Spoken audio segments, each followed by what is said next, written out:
Well, dito tayo magluluto ngayon. Dahil gusto ko maiba naman yung view natin sa ating mga vlog. Since meron na akong so dito tayo magluluto ng ating pwedeng maluto for today's video na pwede kong ipa-share din sa inyo. So meron ako dito hopefully hindi muna uulan kasi pag ito na ulan, dun tayo sa taas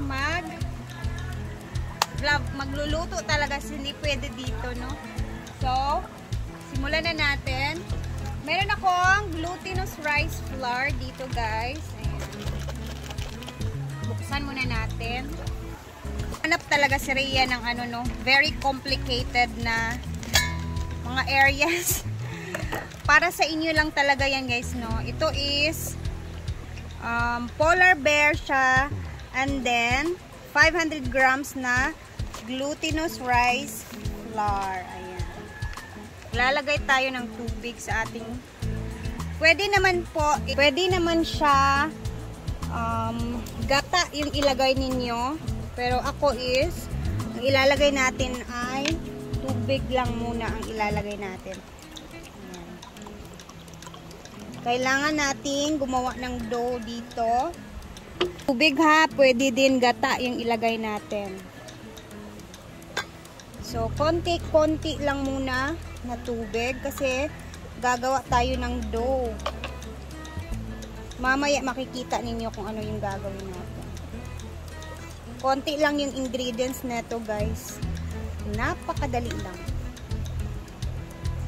So, mahilig talaga ako sa mga area kung saan medyo maganda talaga yung view, nakaka-relax ba.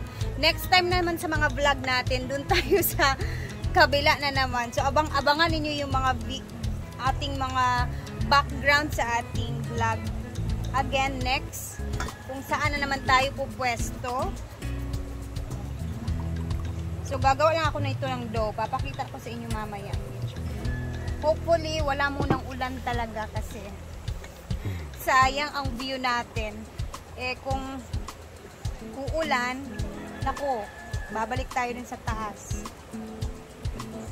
Alam nyo kasi, makulimlim kasi doon. Pag ganitong itsura na maulan-ulan sa taas, madilim siya sa video. Baga ganun. Ayan, kakamayin ko na siya, guys.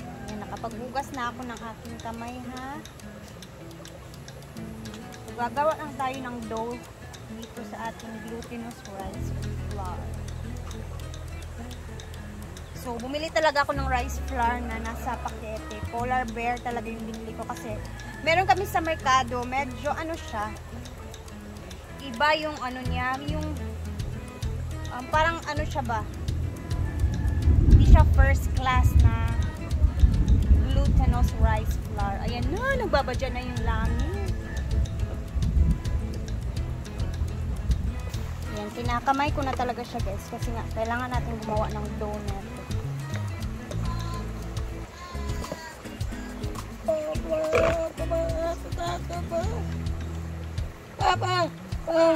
So napakaganda ng ating background dito, guys, no? Ito kasi talaga yung paborito kong style ba pag nagwa-vlog. Gusto ko nakikita yung palayan. Isa sa mga pangarap ko talaga is magkaroon ng maliit na kubo na malapit sa palayan, or yung background talaga is palayan. Ayan na ang ating dough, guys. Charan! Diba? Iba talaga yung pag first class yung ating glutinous rice. Yan. Ano masasabi niyo sa background natin? Bongga ba? So, after nyan, makabuo tayo ng dough. Ito na yung itsura nito. Bilog. Mag-form tayo ng mga bilog-bilog neto. Ayan siya. Ayan, nakikita ninyo. Nag-form na siya ng dough. Ayan. Meron tayong bilog dito. Siyempre, i-form natin yan siya. Ayan, medyo malaki siya. Yung hindi masyadong malaki, sakto lang na bilog. Ayan, siguro, ayan, okay na siya. Tukin natin yan. Gagawa tayo ng butas dyan. Para mamaya, ay butas na siya agad-agad. mahangin na talaga. Huwag naman muna sana. Ang ganda pa naman ng ating view dito.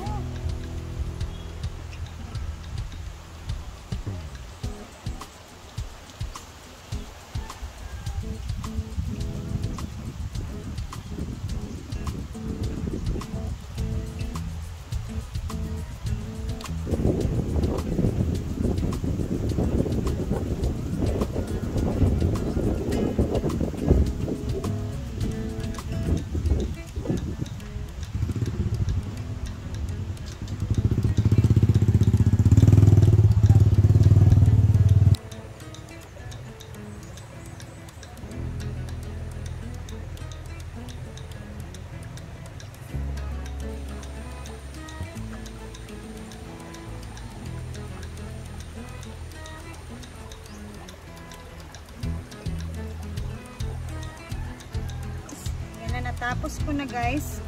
So ito yung nagawa ko lahat. Medyo okay na din. Konti lang din naman kami dito. So after nyan, syempre, let's go to our next step. Ayan. Andito na ang ating mga. So first thing first.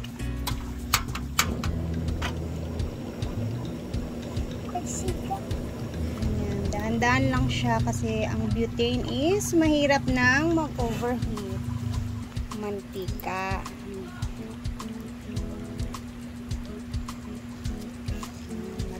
Maraming mantika.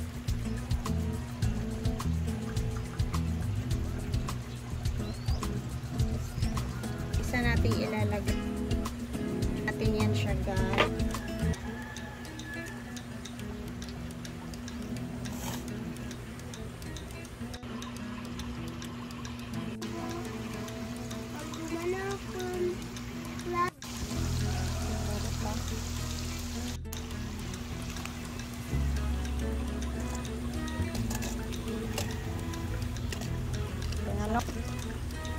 Gubo. So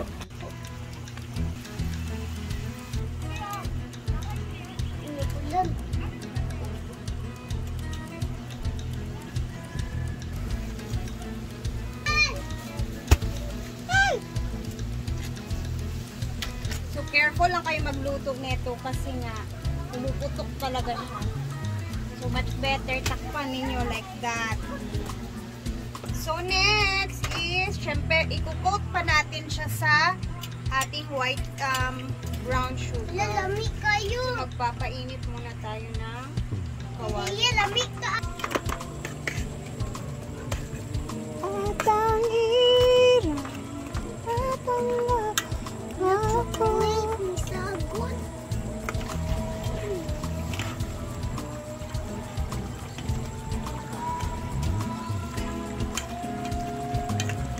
Para siyang ano guys, tanghulungan na glutinous rice flour.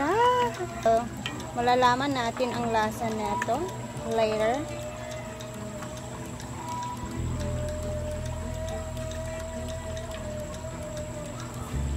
Ang purpose ng ating sugar is para ano siya ba? Ma-coat lang siya.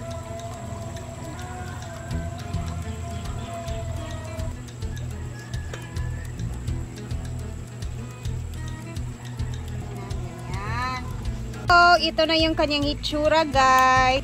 Lasa neto. I'm so excited. Carioca. So, ito na siya. Ang lasa niya, guys, is para siyang tanghulo talaga. First time ko itong ginawa, sa totoo lang. Ayan yung sugar, oh. Tapos yung kanyang loob.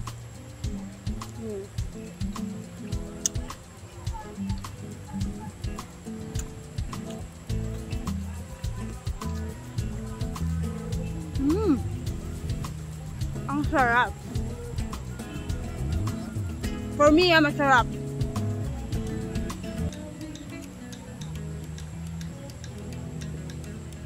Pwede ito siyang i-coat sa mga iba't ibang klaseng mga toppings na matamis.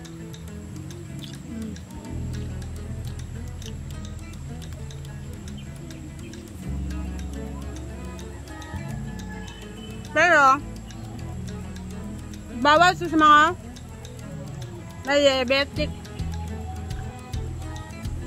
Kasi matamis talaga ang sugar.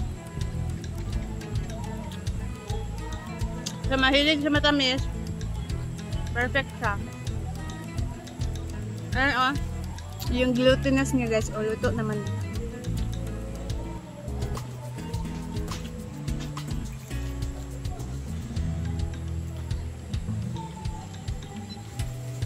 Ano ba favorite? Kuha ging. Wow. Nami. Wow. Wow. Nami ka, thank you. Nami kayo. Hindi na with flavor. With flavor and non-flavor. Para makapag-choose kayo ng ng flavor. Ito naman siya, hindi ako naglagay nito guys. Kasi nga, pwede naman to siya lagyan ng ibang flavor. Since ayaw ng iba na matamis, so pwede siya lagyan ng another syrup or something. Nag-beach na, dalawang lang siyang kuya. May padado na lang na nimo ching gusto ka gyud. Okay, go.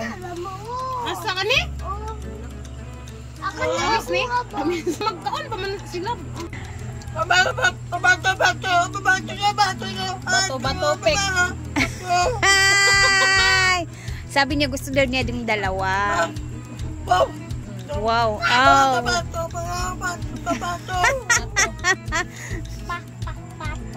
Oh, nag-beach na si Iching. Go, Ching! Ay, sa ba? Dili na ito isulod. Isunod na ba? Dadaan daw niya yung anak niya. Wow, kakan. Wow, ang galing. Mama, nag-isip ba? Tawagan lang ito ni Amanda. Nag-beach.